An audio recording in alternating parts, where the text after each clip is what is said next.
కాకా వర్ధంతి జరుపుకోవడం మాకు చాలా బాధగా ఉంది.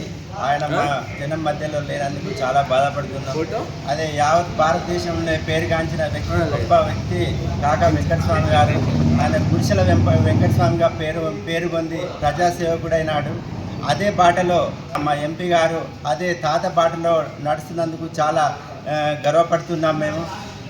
ఈరోజు కాకా వెంకటస్వామి గారు కార్మికులకు పెన్షన్ పథకం నిర్ణయించి చాలా భారతదేశంలో గొప్ప పేరు కాంచిన వ్యక్తి కాకా వెంకటస్వామి గారు.